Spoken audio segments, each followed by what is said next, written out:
Hi everyone. So sorry to do things a little bit different tonight, and I know that it's created a bit of a headache for only Joan, having to get everyone in a different format, and I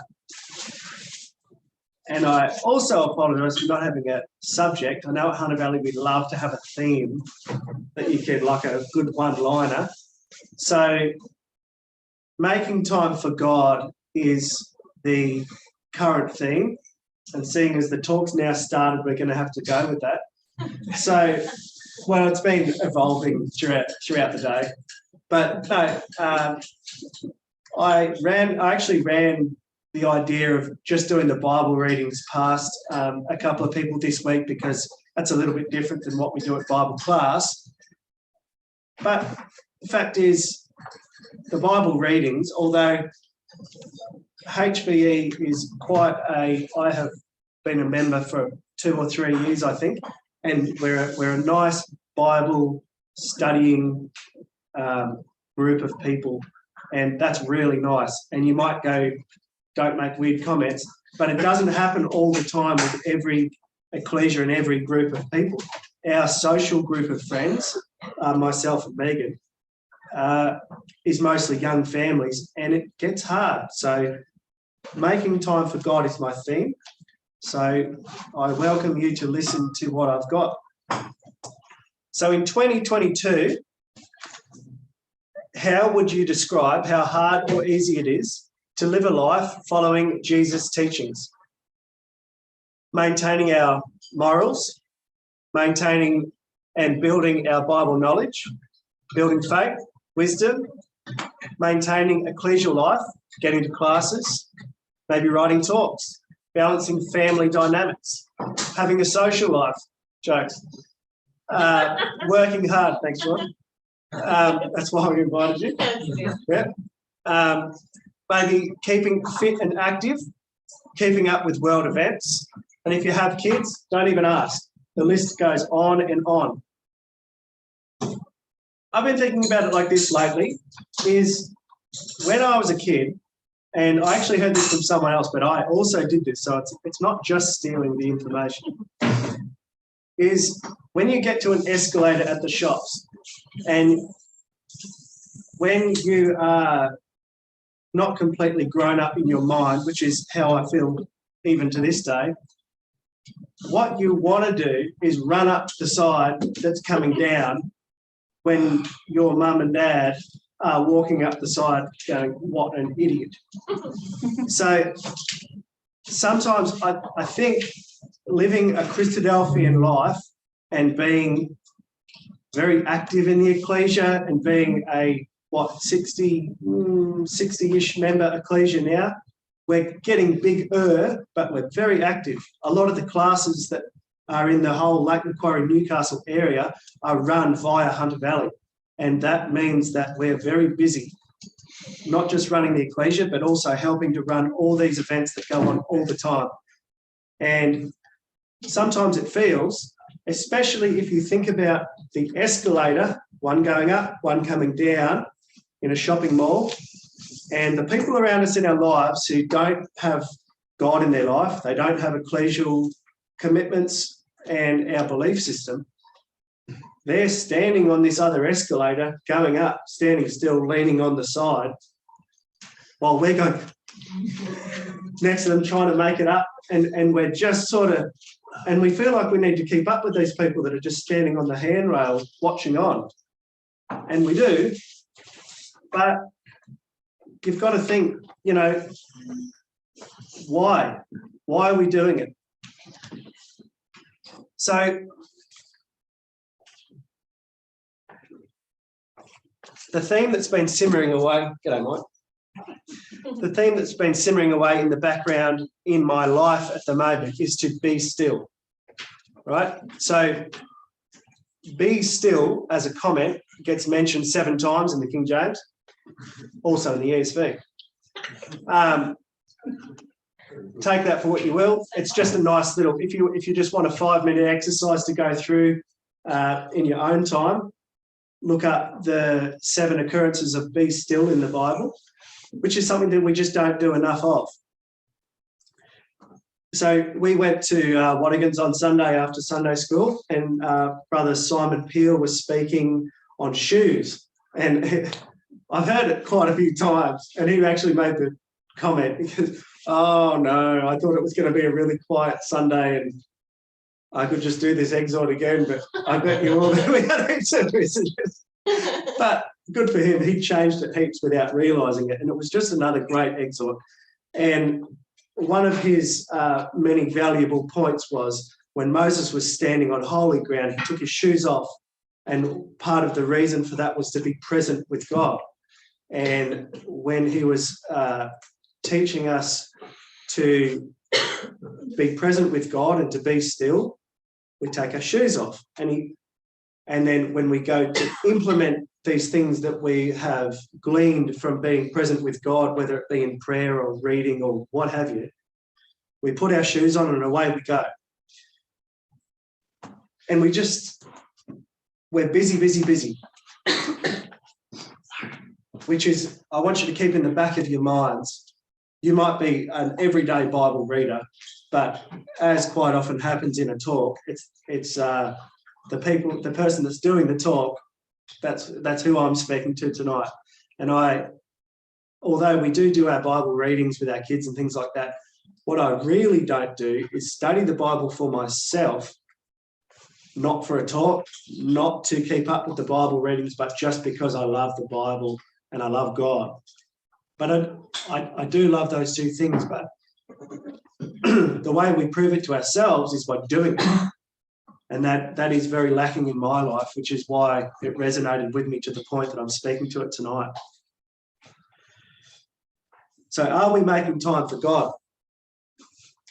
Because waiting for some time to pop up to fit God in won't come, especially like I said in this list at the top of the talk before. If we wait till we're not busy to do our readings, to pray, to do all these things that we love to do and to call ourselves disciples of Christ, that time won't come.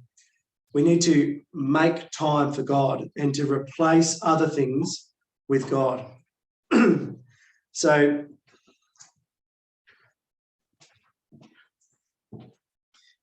if we remember from, well, this came to mind, thank you. Came to mind from Matthew 12, verse 43, the unclean spirits. When the unclean spirits had gone out of the person, it passed through waterless places seeking rest but found none. It says, I will return to the house from which I came. And when it comes, it finds the house empty, swept and put in order. Then it goes and brings with it 7 other spirits, even more evil than itself. And when they enter the place, they dwell there. And the state of that person is worse than the first. So also will it be with this evil generation. And that speaks to me of, just say that we want to clean up our lives and we want to be less busy or whatever we might want to do. If we don't fill our house, which is our life, with God, something worse will come along and fill our life. So I think it's important to replace the things that are keeping us busy with God. And the word for that is purging, which is interesting because I purge things all the time at work. I'm a welder by trade and I purge pipes. So I'll just put my talk down because I'm a hands talker, sorry. So we weld a pipe together and it might have a join in the pipes, particularly with stainless steel pipes. When we join 2 pipes together and we've got to do a weld all the way around the pipe, and it's got to be a really high quality weld. And when you heat stainless steel up really hot, it burns it. And it actually creates impurities inside the pipe unless we get rid of all the oxygen in that pipe and replace it with argon. So what we're doing is we're getting, just say we've got 2 pipes, we want to join them together. We blank off the ends and then we put aluminium tape, so it's just sticky aluminium tape all around the pipe, and then we just leave a hole about 100 mil long. We put an argon hose in the end and we turn on the argon, which is argon gets rid of oxygens because it's a heavy gas and it doesn't burn, it's an inert gas. So we want to fill that whole pipe up with argon, get rid of the oxygen, and then we can, when we actually start welding on the pipe, the inside of the weld is really high quality and shiny and nice. So when you think about us getting rid of I think of being too busy as a problem in our lives nowadays. And even though we might be trying to fill our lives up with, ecclesial activities or whether it is what we tell ourselves, but as we'll find out later on in the talk, we're not really filling all our time up with just ecclesial things. The busyness comes from other noises, and I'll talk to that in a minute. But if we need to get rid of something in our life, we need to replace it with something good rather than emptying the pipe out or emptying our minds out. Our Bible readings is a good way to say we need to do our Bible readings, and if we don't have time, you just don't do. This is my idea, right? I don't know if you'll like it or not. I did it the other day as a test for this talk, so it can be done. I didn't do the dishes, or we didn't do the dishes when we normally do. We said, don't worry about it. We'll do the Bible readings. You know what I had to do after the Bible readings? The dishes. The dishes. It was horrible. But we talked about the Bible. It's true. It's true. We talked about the Bible while we were doing the dishes. And it was like this experience out of some Christian movie. I went, hey, how good's this? It's true. We had to go out of our way to make time for God. And it was really valuable. And that might be a way too simple of a lesson to share, but that's where we're at.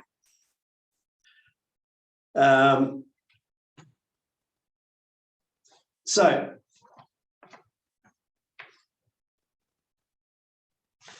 now that you're all experts on welding and doing the dishes, right? One of the things that I'm quite good at. No prizes for guessing which one. So let's go back to my pipe purging with argon. So we want to get rid of all the oxygen that needs to be pushed out of the pipe before we can start welding this pipe up.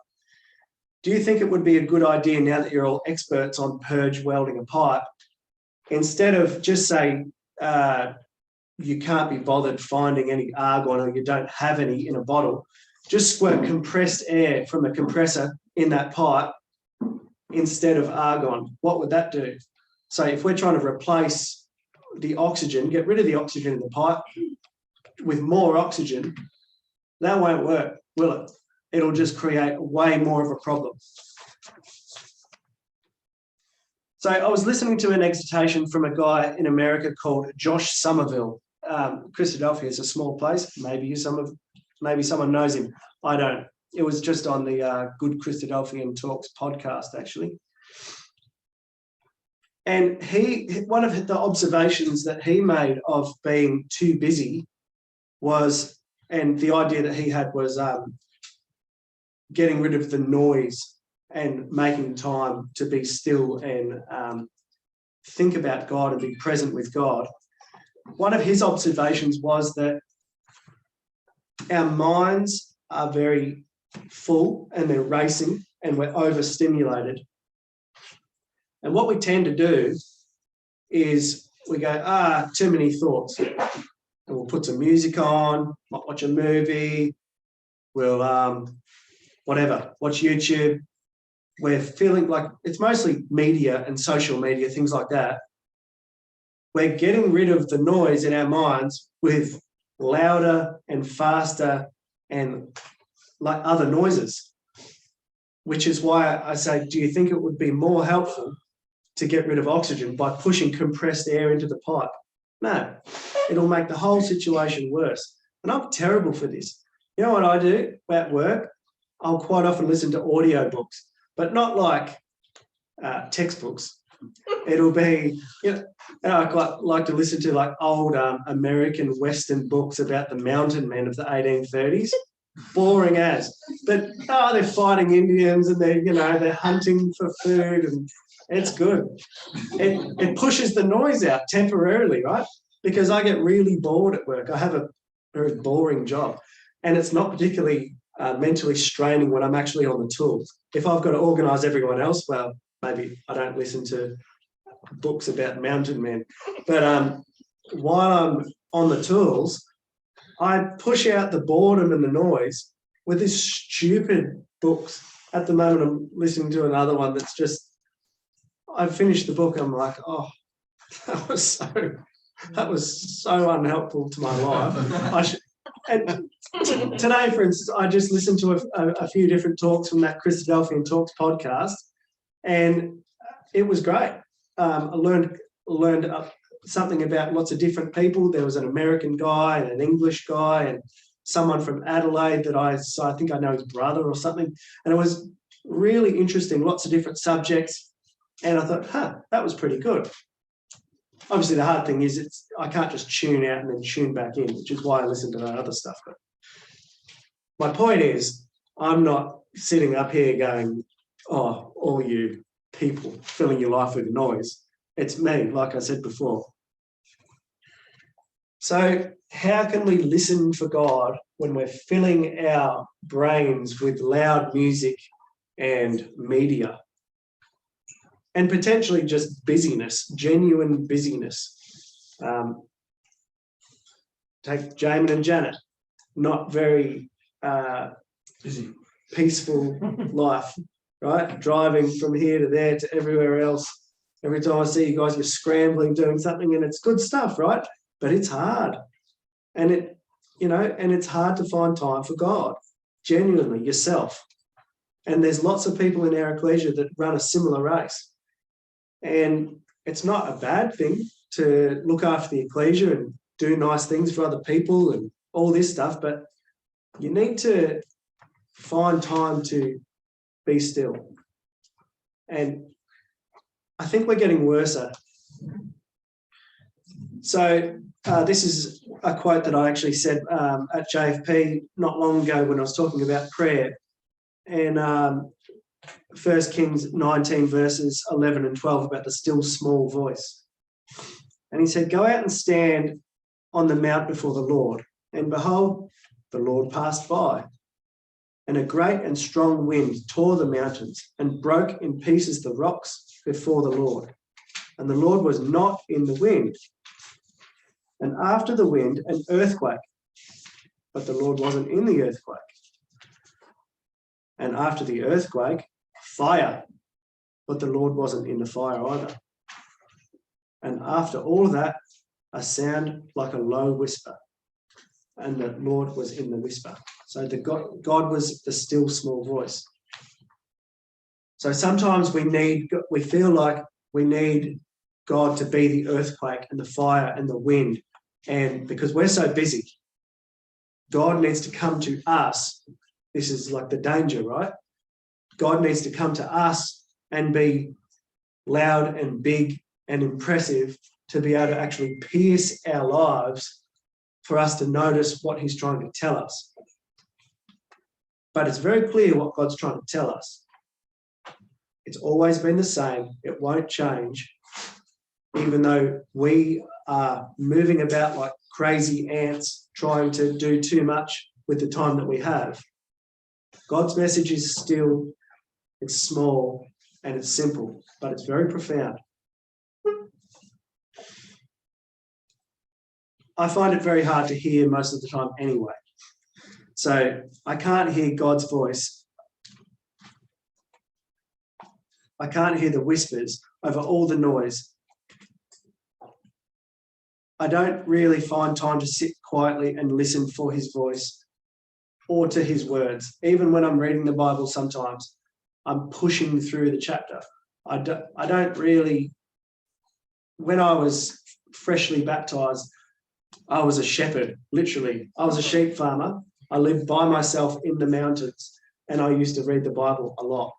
And I made a vow to myself that I would always read my Bible every day.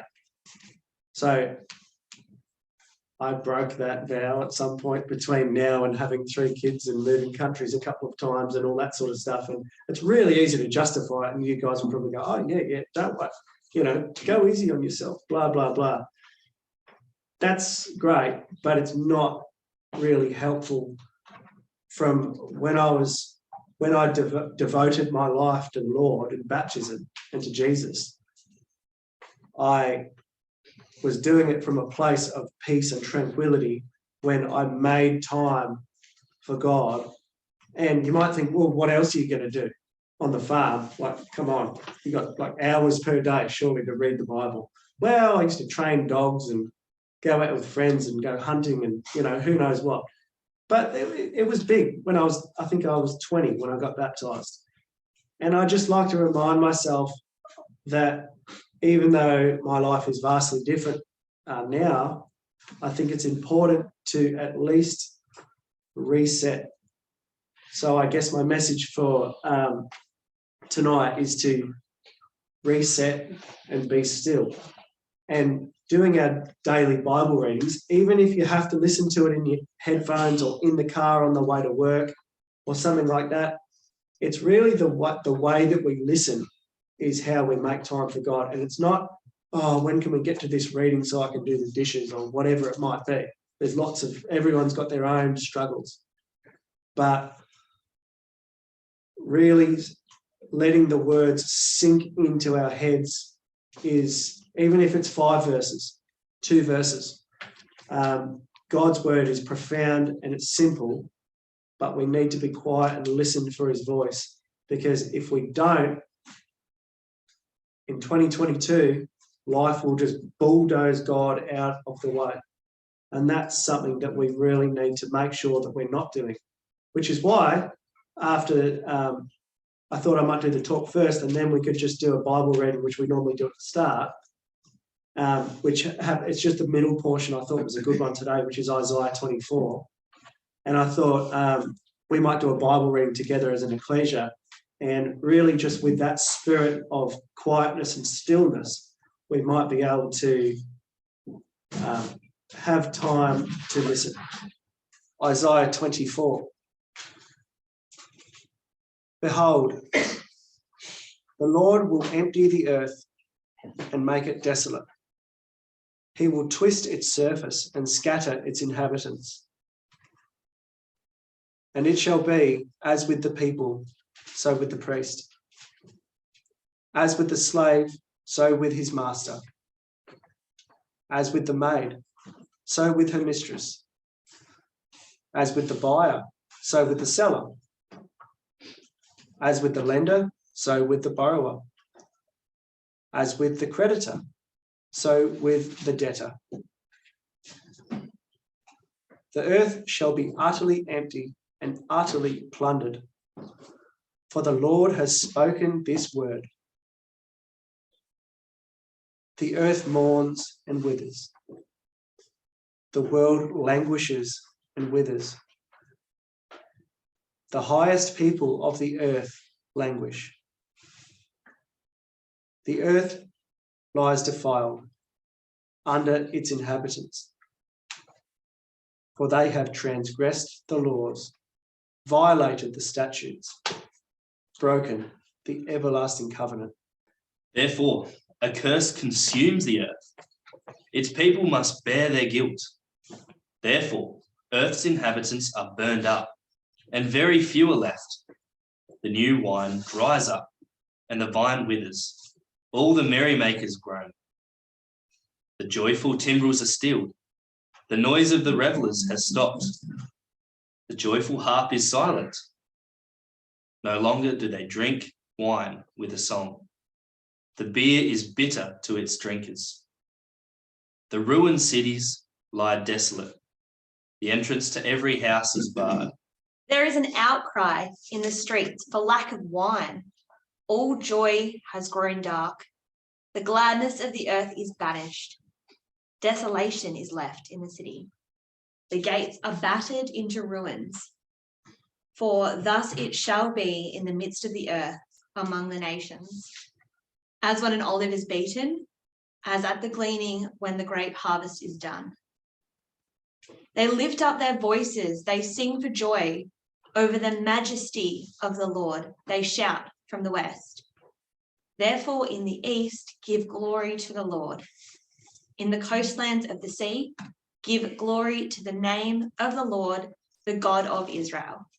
From the uttermost part of the earth have we heard songs, even glory to the righteous. But I said, my leanness, woe unto me. The treacherous dealers have dealt treacherously. Yea, the treacherous dealers have dealt very treacherously.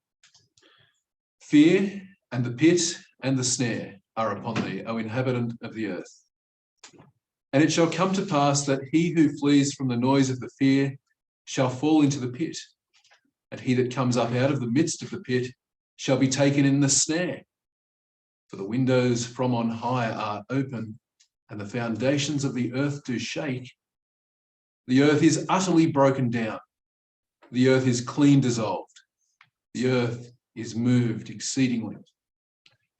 The earth shall reel to and fro like a drunkard, and shall be removed like a cottage, and the transgression thereof shall be heavy upon it, and it shall fall and shall not rise again. And it shall come to pass in that day that Yahweh shall punish the host of the high ones that are on high, and the kings of the earth upon the earth. They shall be gathered together as prisoners are gathered in the pit, and shall be shut up in the prison, and after many days shall they be visited. Then the moon shall be confounded, the sun ashamed, when Yahweh of hosts shall reign in Mount Zion and in Jerusalem, and before his ancients gloriously. Thanks, everyone. So I hope it's shed a little bit of different light, I guess, on just doing a normal daily Bible reading. I'm sure a lot of people here still follow the normal Christadelphian Bible Companion. So and I think that's a really good way to do it. I mean, we are a little bit prone to skipping some tricky Old Testament stuff, but that's a bad habit because then you miss the good stuff. But maybe a challenge we can set for each other for the rest of the week, and who knows, those of us who struggle to find time to do our Bible readings and to make time for God, particularly with the spirit of stillness and listening to the words and listening out for God's voice in the quiet moments. Maybe that's a challenge we can set for each other, is to take something from the Bible every day. And it might be 5 minutes, we might have an hour. It really depends. And it's all up to ourselves to make that time.